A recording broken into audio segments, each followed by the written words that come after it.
फिर से सभी विद्यार्थियों का शिक्षार्थियों का स्वागत है हमारी भारतीय पाठशाला चैनल में।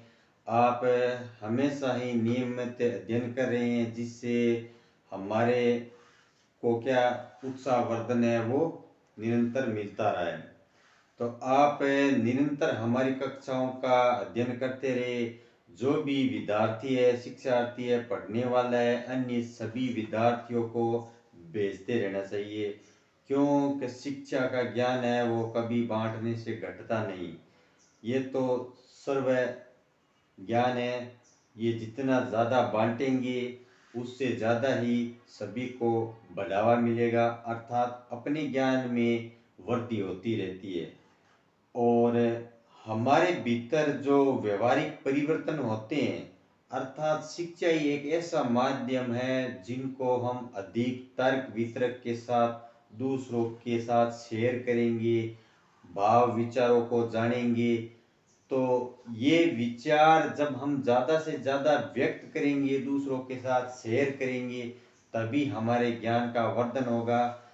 आप जैसे शिक्षार्थी हमेशा हमें इस छोटे से मंच पर हत्तों उत्साहित करते रहते हैं। हमारा हौसला है वो आपके अध्ययन से, आपके कमेंट से, आपके हमारे से जुड़ाव के कारण हमें और अधिक आपके प्रति लगन और मेहनत करने के लिए सार्थक प्रयास करते रहते हैं। तो हमारा भी यही उद्देश्य है कि आपके लिए सार्थक ज्ञान लेकर आए और हमारे अंदर जो ज्ञान है उसमें आपके लिए अभिवृद्धि करे। तो आप भी हमारी जो लाइव कक्षाएं जो चल रही है उनको आप दबा के शेयर करिए। अन्य जो भी अपने आपके मित्र है, सहपाठी है, दोस्त है, शिक्षार्थी है, जो भी है, आप उनको ज़्यादा से ज़्यादा संख्या में इनको शेयर करें, ताकि वो भी इनका निरंतर अध्ययन कर सके। निरंतर अध्ययन करने से बड़ी सी बड़ी समस्या है वो हल हो सकती है। तो फिर ये शिक्षा है, शिक्षा के ज्ञान में अभिवृद्धि नहीं हो सकती? हाँ, बिल्कुल हो सकती है, अगर हम शिक्षा का निरंतर अध्ययन करें, अन्य विद्यार्थियों के साथ तर्क वितर्क करें, और हमारे अध्ययन में जो हम अनेक जो प्रकरण लेकर आ रहे हैं, तो उन प्रकरणों को भी आप ध्यानपूर्वक देखिए। अर्थात जो पीछे हमने विभिन्न कला से संचालित की है इस मंच के माध्यम से, आप उनको एक बार जरूर देखिए। देखने के बाद में अगर आपको अच्छा लगे तो आप उनको शेयर कीजिए दबा के, और अन्य विद्यार्थियों को भी इसके लिए उत्साहित करें। क्योंकि ये राजस्थान में जो अनेक विभिन्न प्रतियोगी परीक्षाएं जो चल रही है उसमें सामान्य हिंदी व्याकरण, जैसे सीएटी का एग्जाम है, उसमें अभी सामान्य हिंदी के अच्छे प्रश्न आ रहे हैं। तो उसमें भी कोई भी विद्यार्थी अगर तैयारी करे तो वो हमारी भारतीय पाठशाला चैनल से इसका लाभ ले सकता है। और भविष्य में जो आने वाली अनेक प्रतियोगी परीक्षाएं जो संभावित है, जो आने वाली है, उसके लिए भी विद्यार्थी पूर्व में भी अच्छी तैयारी कर सकता है। अगर वो एक लगन और सार्थक मेहनत के साथ हमारे साथ निरंतर जुड़े रहे तो उसका प्रयास है वो सार्थक जरूर रंग लाएगा। इसलिए जो आने वाली विभिन्न भर्तियां हैं उनके लिए विद्यार्थी अभी भी थोड़ा सा समय निकाल कर हमारी कक्षाएं एक बार जरूर देखें।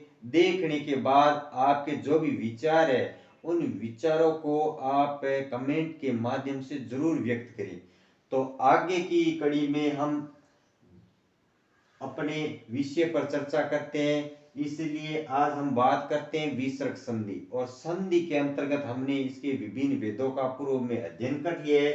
आज हम अध्ययन करें विसर्ग संधि का जो अंतिम समय में जो उसके जो नियम है, और उसके बाद में हम फिर से एक नए प्रकरण के साथ आपको फिर अवगत कराएंगे, अच्छी जानकारी लाएंगे।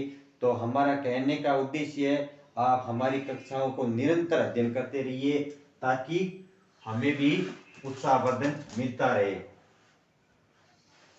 अब हम बात करते हैं नियम नंबर 7। हमने नियम नंबर 6 पूर्व में पढ़ लिए थे। विसर्ग के बाद में, यहां पर बात करें विसर्ग के बाद में क ख प फ होने पर विसर्ग का लोप नहीं होता है और उसका ओ भी नहीं होता है, क्योंकि पूर्व में हमने एक नियम पढ़ा था, विसर्ग से पूर्व ई या उ हो और उसके बाद में कोई अन्य क ज प आए तो उसका आधा क्या हो जाता था, स हो जाता था। लेकिन इसमें वो नहीं है, यहाँ पर विसर्ग के बाद में क ख प होने पर विसर्ग का लोप नहीं होता है और वो भी नहीं होता है। तो आगे हम विभिन्न उदाहरणों के माध्यम से देखते हैं कि कैसे विसर्ग का लोप नहीं होता है। अंतःधनकरण अर्थात विसर्ग के बाद में यहाँ पर देखो क्या आया है, क, और नियम में भी विसर्ग के बाद में क्या है, क, तो विसर्ग का लोप नहीं होगा। तो यहां पर अंतःकरण ये वैसा का वैसा ही शब्द लिखा जाएगा। रजय धन कण यहां पर ओ भी नहीं होगा और विसर्ग का लोप भी नहीं होगा। रजय विसर्ग धन कण अंतःधन पूरे, तो विसर्ग का यहां पर भी लोप नहीं होगा, क्योंकि विसर्ग के बाद में यहां पर प है और यहां पर विसर्ग के बाद में क है, इसलिए विसर्ग हटेगा नहीं और वैसा का वैसा ही लिखा जाएगा और आगे वाला शब्द है वो उसके साथ में जुड़ जाएगा। इस प्रकार शब्द का निर्माण हो गया अंतःपुर। आगे हम बात करते हैं प्रातःकाल। ये दो शब्द है और जब इनका संधि विच्छेद करेंगे तो विसर्ग के बाद में क है, तो यहाँ पर विसर्ग का लोप नहीं होगा। प्रातः काल ये शब्द का निर्माण हो जाएगा। अधःधन पतन, यहाँ पर ध और प मिलने पर अधो पतन नहीं होता है, क्योंकि वो गलत होता है। यहाँ पर विसर्ग के बाद में प है, इसलिए यहाँ पर ये विसर्ग सहित प्रस्तुत होगा अधः पतन। पयधन पान, पयधन पान पय पान, पय पान, इस प्रकार ये शुद्ध शब्द होंगे।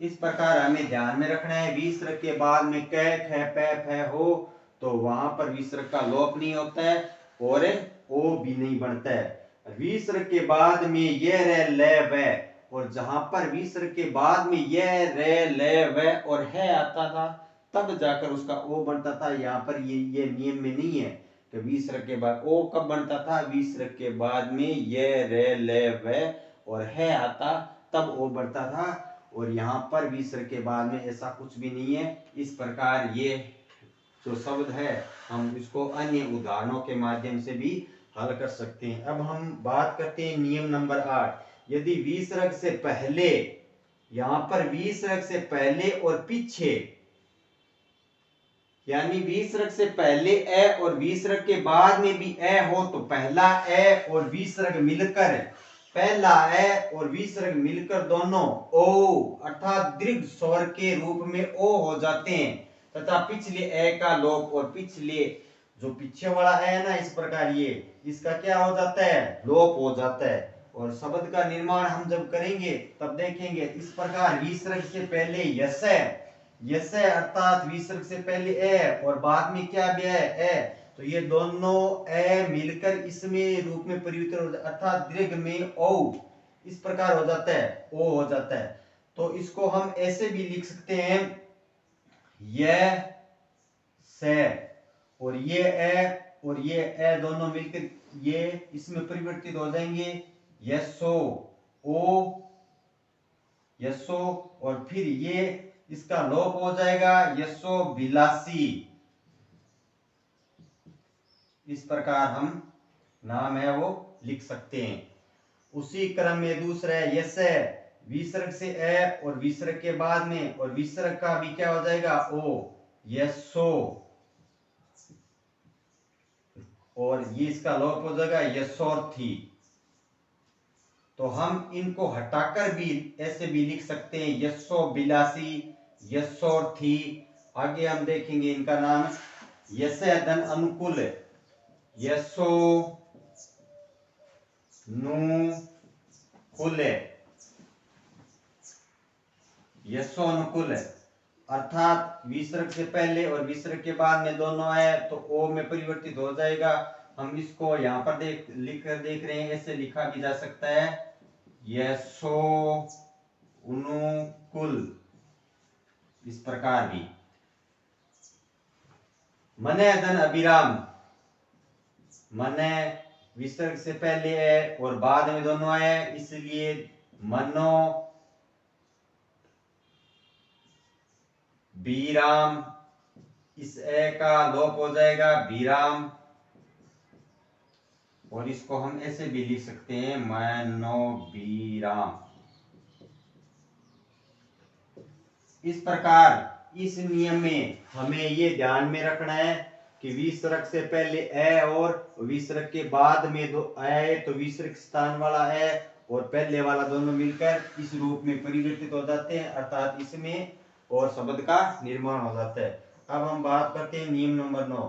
यदि विसर्ग के पहले आ को छोड़कर कोई, विसर्ग से पहले आ को छोड़कर कोई दूसरा स्वर हो और विसर्ग के बाद में रे हो, इस नियम में ध्यान में रखना है विसर्ग से पहले आ को छोड़कर कोई भी स्वर हो और उसके बाद में रे हो तो विसर्ग का लोप हो जाता है। यहाँ पर विसर्ग का क्या हो जाता है, लोप हो जाता है। और पूर्ववर्ती स्वर यानी पूर्ववर्ती जो स्वर होता है, पहले वाला जो स्वर होता है अर्थात छोटी ई की मात्रा या छोटे ऊ की मात्रा जो भी है, वो किस में परिवर्तित हो जाता है, वो दीर्घ अर्थात बड़े रूप में परिवर्तित हो जाता है। तो अब हम उदाहरण के माध्यम से इसको देखेंगे किस प्रकार वह ह्रस्व वाला है वो दीर्घ में परिवर्तित हो जाता है। जैसे निधन रोग, यहाँ पर आ से बिन स्वर की मात्रा आई है ई और उसके बाद में यहाँ पर क्या है रे। तो इस प्रकार नियम क्या कहता है कि पूर्ववर्ती वाला जो ह्रस्व है वो किस में परिवर्तित हो जाएगा, दीर्घ में अर्थात बड़े वाले में, अर्थात ये नी छोटा है वो किस में हो जाएगा नी, और रोग और विसर्ग का यहाँ पर लोप अर्थात ये हट जाता है। इस प्रकार शब्द का निर्माण हो गया निरोग। इस नियम में हमें ये ध्यान रखना है।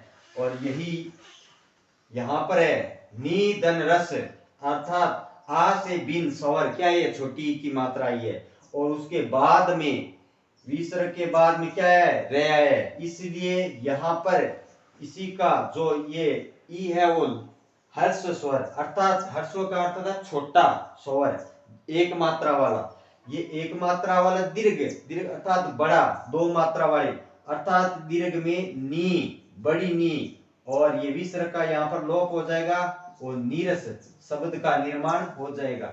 इस प्रकार हमने विभिन्न नियमों के माध्यम से विसर्ग संधि का अध्ययन किया। हमें विश्वास है कि आप इन नियमों को एक बड़ी गहराई के साथ, बड़ी रोचकता के साथ विभिन्न सहायक सामग्री, पाठ्य सामग्री या तर्क वितर्क अपने सहपाठियों के साथ या जो भी है उनके साथ शेयर करके आप इसका जिक्र करोगे और निरंतर हमारी कक्षाओं का अध्ययन करेंगे। इसके बाद हम फिर से एक नई प्रकरण के साथ एक अच्छी क्लास लेकर आएंगे। तब तक हमारे चैनल को आप यूं ही देखते रहिए। तब तक के लिए जय हिंद जय भारत।